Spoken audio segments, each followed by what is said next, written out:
Salam merdeka. Saudara-saudaraku sekalian, sebangsa dan setanah air, seluruh rakyat Indonesia.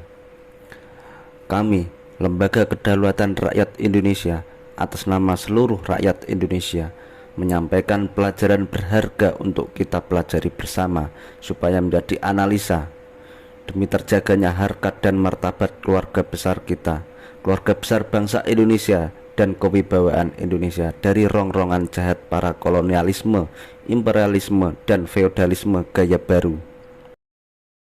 Mengenang sejarah zaman keemasan Majapahit yang berpegang teguh pada ajaran leluhur, dan akhir Majapahit pada masa Prabu Kertabumi yang dikhianati oleh orang-orang yang sudah diangkat oleh Prabu Kertabumi menjadi bagian dari keluarga besar Majapahit.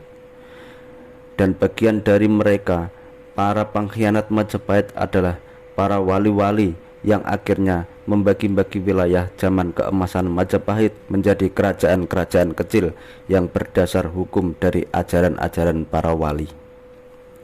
Setelah keruntuhan Majapahit sebagai nation state, kawasan Nusantara menjadi kerajaan-kerajaan kecil yang dilakukan dengan cara pengkhianatan. Maka mudah masuknya penjajahan kolonial Inggris, Perancis, Portugis, Belanda, Spanyol, Jepang, dan lain sebagainya.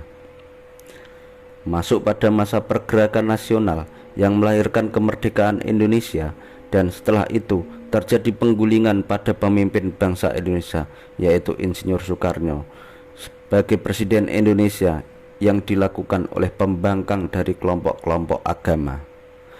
Maka terjadi eksploitasi besar-besaran terhadap Indonesia yang dilakukan oleh kelompok kekuatan asing, Arab dengan propaganda ajaran budaya Arabnya, Cina dengan kekuatan manufaktur perdagangan ekonominya, dan kekuatan-kekuatan kolonial Eropa dengan keuangan perbankan, pertambangan, dan lain sebagainya. Seakan-akan tiga kekuatan tersebut dengan caranya masing-masing ada kesepakatan dalam konspirasi untuk mengeksploitasi tanah air yang subur ini. Akhirnya tidak ada bedanya dengan penguasaan-penguasaan para wali terhadap Majapahit yang menjadi pintu masuk penjajahan di negeri kita. Ditegaskan kelompok-kelompok para wali tidak melakukan perlawanan terhadap kolonialisme. Justru mereka terlihat seperti menjadi pintu masuk penjajah, dan bukan tidak mungkin adanya kerjasama di bawah meja. Sekarang tidak ada bedanya para ulama yang mengklaim bahwa kemerdekaan Indonesia adalah mahakarya besar ulama, tidak melakukan membendung kekuatan-kekuatan kolonialisme gaya baru yang jelas akan menjadikan Indonesia sebagai tanah jajahan yang layak dieksploitasi. Jadi klaim kemerdekaan Indonesia mahakarya ulama adalah klaim sepihak yang penuh omong kosong alias bohong. Supaya saudara-saudara sekalian sadar akan terjadinya penjajahan gaya baru yang diawali klaim-klaim seperti tersebut di atas.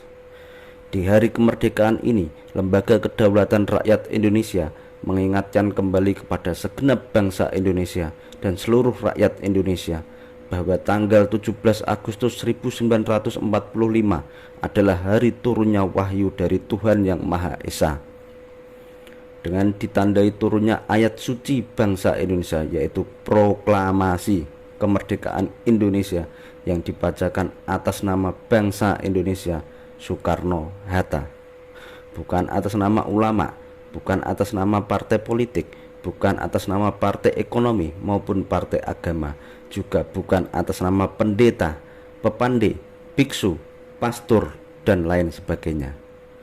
Ditegaskan bahwa yang berjuang mempertahankan kemerdekaan Indonesia adalah rakyat Indonesia.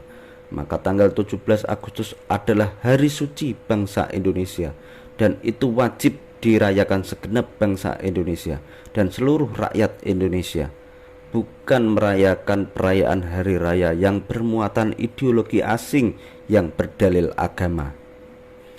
Yang faktanya agama bermuatan ideologi asing yang sama sekali tidak sesuai dengan Pancasila, karakter jati diri keluarga besar bangsa Indonesia. Renungkanlah saudara-saudaraku sebangsa dan setanah air, seluruh rakyat Indonesia. Pesan yang disampaikan ini untuk dipelajari, dianalisa bersama. Selamat berjuang saudara-saudaraku. Hak rakyat Indonesia harus kembali merdeka. Lembaga Kedaulatan Rakyat Indonesia, Pergerakan Rakyat